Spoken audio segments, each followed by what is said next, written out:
오늘 말씀에서는 마침내 하나님의 구원과 심판이 이루어짐에 대해서 말씀하고 있습니다.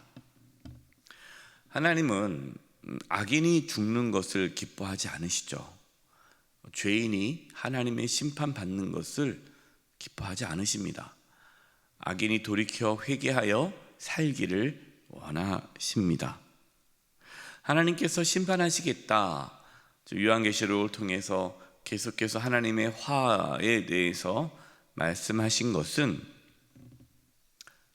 회개하라고, 구원하기 위해서 하나님께서 말씀하시는 겁니다. 14절입니다. 둘째 화는 지나갔으나 보라, 셋째 화가 속히 이르는도다.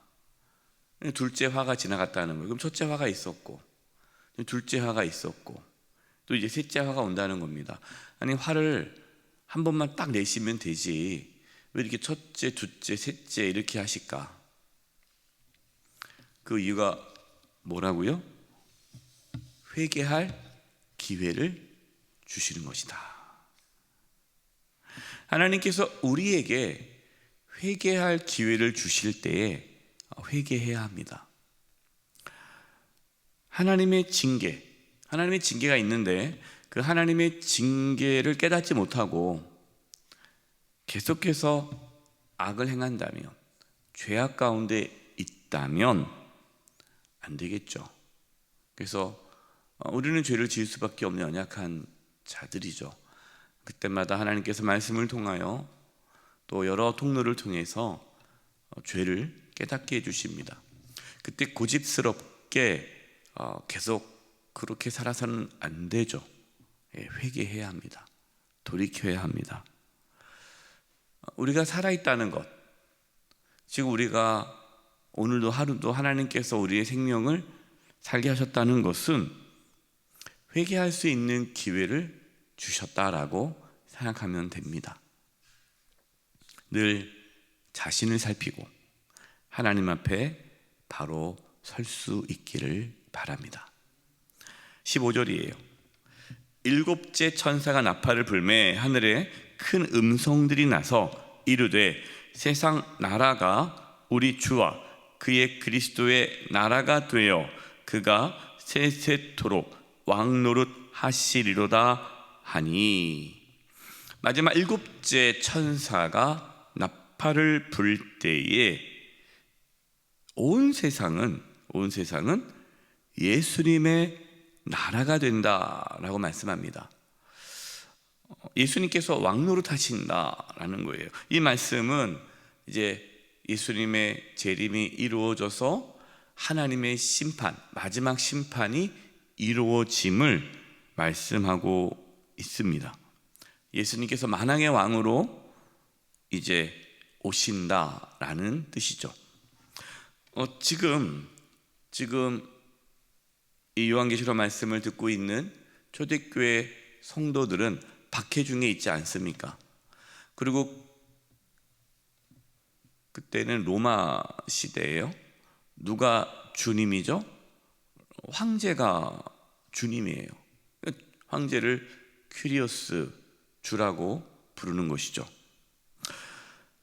지금은 교회가 박해를 받고 로마 황제가 주님으로 높임을 받고 있지만, 그러나 언젠가는 반드시 곧 예수님만이 주님이심이 드러나게 될 것이다 라고 말씀을 하고 있는 거예요.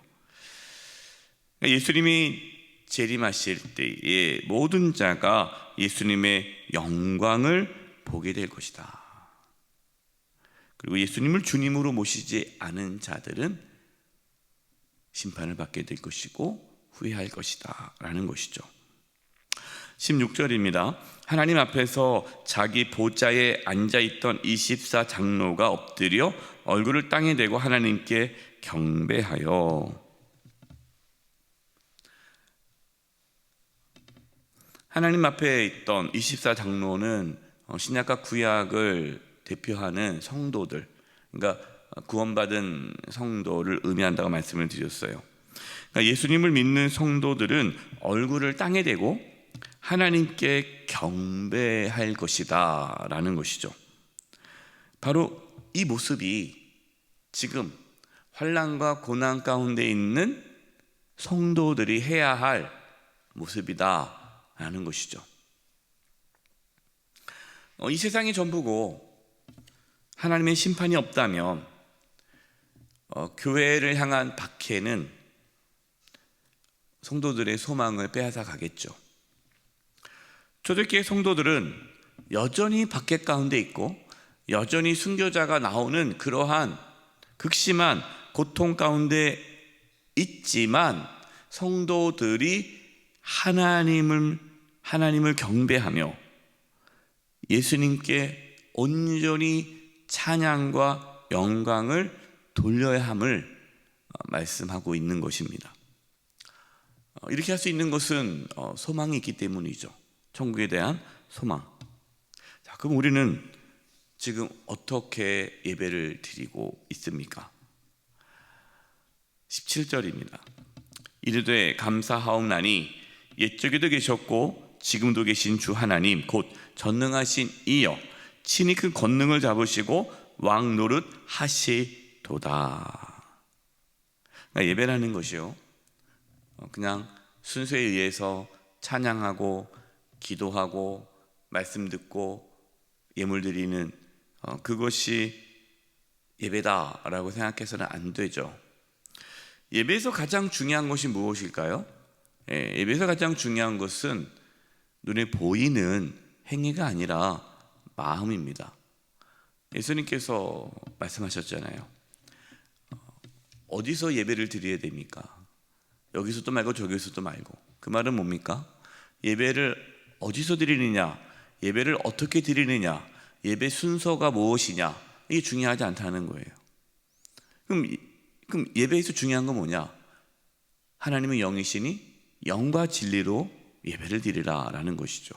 그럼 영과 진리로 예배 드린다는 게 뭐냐? 영은 거듭난 자가 예수 그리스도를 믿고 거듭난 자가 진정으로, 이 진정이라는 말은 진심으로 진리 가운데 드리라는 거예요. 그래서 예배에서 중요한 것은 무엇이냐? 마음입니다. 마음이 중요해요. 내가 어떠한 마음으로 예배 드리느냐가 중요한 것이죠. 내가 지금 하나님을 왕으로 모시고 있는가? 정말 예수님을 나의 주님으로 믿고 고백하며 드리고 있는가? 이 부분이 중요합니다. 우리는 예배를 드릴 때에 하나님 어떤 분이라고 고백해야 돼요? 옛적에도 계셨고 지금도 계신 주 하나님. 우리는 예배를 드릴 때에 멀리 계신 하나님이 아니라 과거에도 계셨고 지금도 살아계신 하나님, 또 영원히 살아계신 하나님. 우리가 말씀을 읽고 묵상하고 그 말씀 속에 나타났던 하나님, 이스라엘 백성들을 이끌어 가시고 구약에 많은 하나님의 말씀들이 나오잖아요.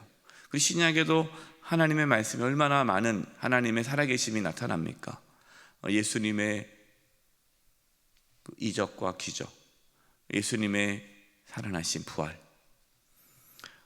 이 모든 성경에 나와 있는 그 하나님의 모습이 과거로 끝나는 것이 아니라 그 하나님이, 또 초대교회에 역사하셨던 하나님이 지금도 내 삶에, 우리의 자리에, 우리 교회 가운데 계시다라는 것을 믿고 두렵고 떨림 가운데 엎드려 예배를 드리는 겁니다. 그러니까 우리가 예배를 드릴 때 예배를 정말로 두렵고 떨림 가운데 하나님을 경외하는 마음으로 최고의 예배를 드려야 되는 거죠. 거기에는요, 그 누구도 그 예배의 자리에 설 수 없습니다. 오직 하나님만이 높아져야죠. 그러니까 우리의 모든 초점과 우리의 모든 관심은 예배 가운데 하나님께 있어야 돼요. 이게 쉽지 않죠. 우리는 눈에 보이는 것이 있으니까. 그래서 찬양대가 좋았네 안 좋았네, 목사님 설교가 좋았네 안 좋았네, 기도가 좋았네 안 좋았네, 그것이 필요 없다는 게 아닙니다. 그러니까 대충 하자, 하나님만 바라보십시오 하고 대충 하자는 것이 아니죠.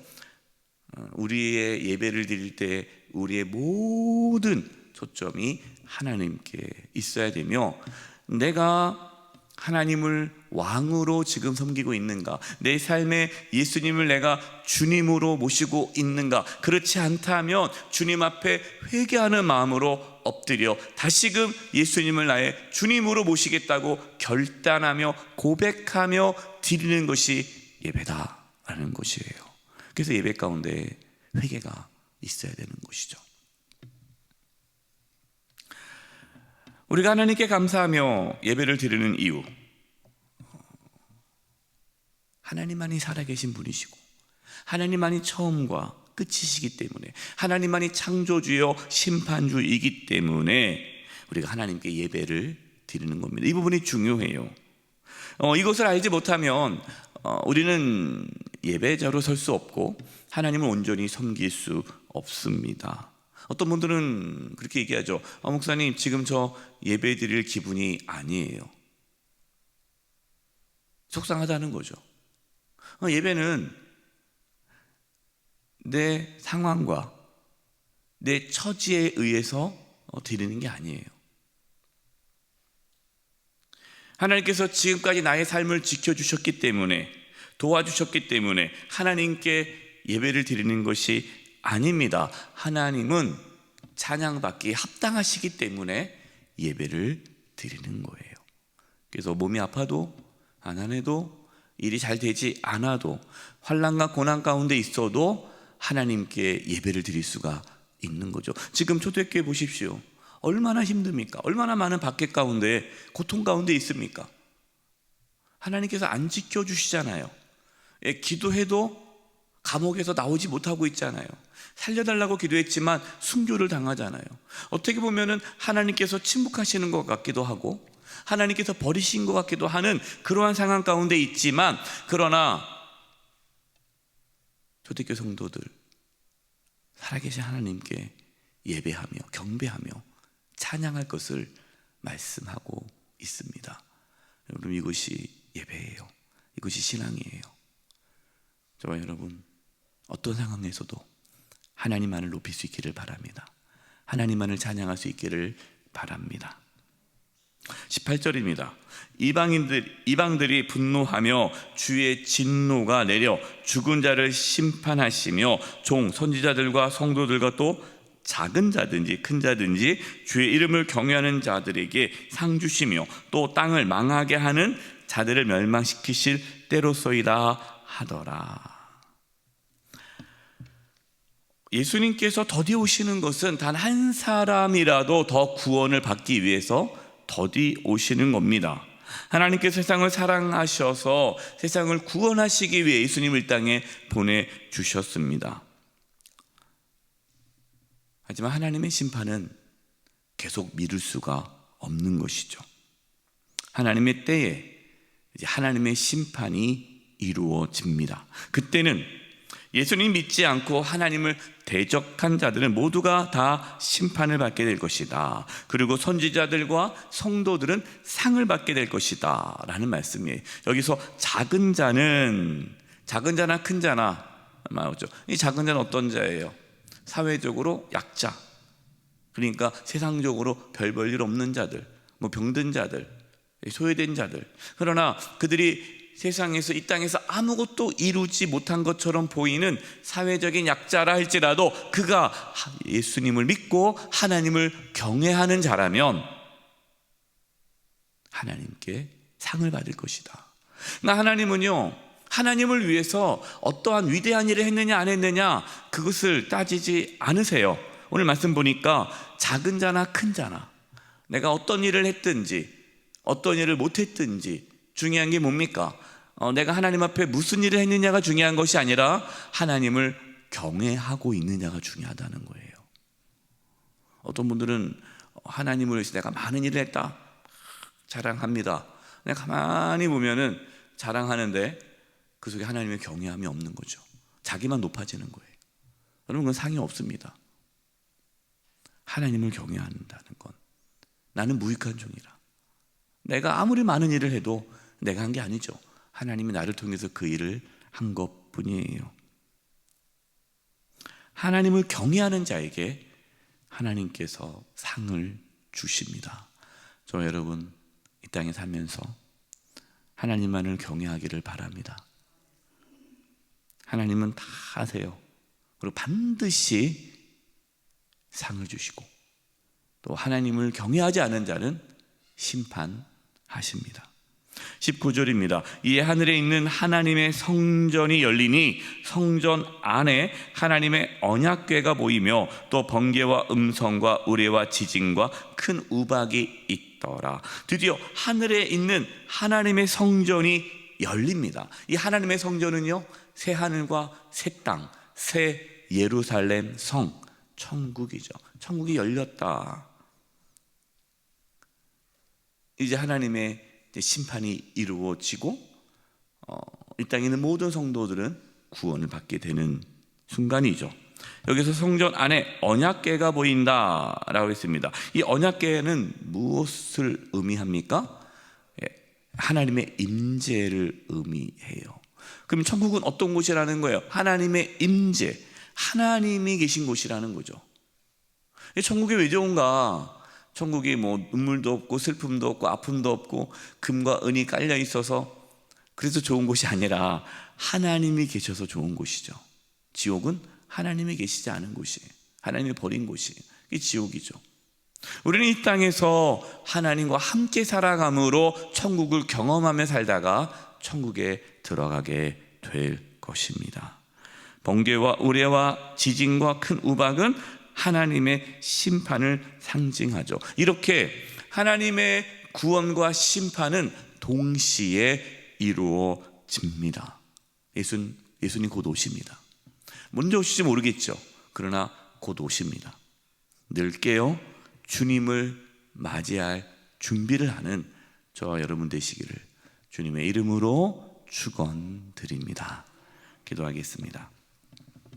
하나님 아버지, 저희들 늘 깨어있게 해주시고 하나님의 구원과 심판이 이루어짐을 알고 하루하루 하나님을 경외하며 두렵고 떨림 가운데 구원을 이루며 살아가게 해 주시옵소서. 예수님의 이름으로 기도드립니다. 아멘.